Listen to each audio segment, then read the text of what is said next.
од сета оваа дискусија и покрај тоа што очигледно владата и министерот не сака да прифатат ниту еден амандман, добро е што овие видеозаписи ќе останат и со нив ќе може да покажеме на граѓаните кој за што се бори. Иначе, пошто со навредлива конотација бевте спрема мене, јас да ви одговорам. Пред 2 дена поминав низ вашата куќа во село Пиперево, која што е наредена со нови бекатон плочки. Пред 2 дена. И одам секојдневно на терен.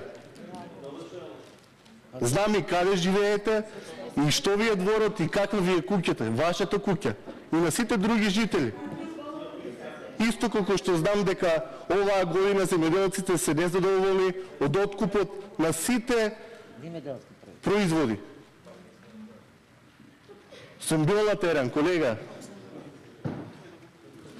Штета што не направи слика, еве, и од вашата улица за да ја покажам. Ова може би не доликува, но морам да ја вратам на вашата навредлива конотација. И да знаете, да ве подсетам, работев како доктор во општина Струмица која опфаќа 200.000 жители, кај што прегледав пациенти од вашето Пиперево и од вашето Василево. Никогаш не сум ги делал граѓаните и никогаш не сум имал таков поценувачки однос како вие.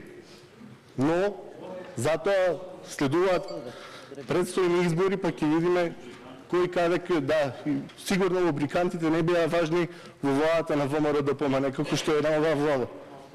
Ви благодарам. Колеги,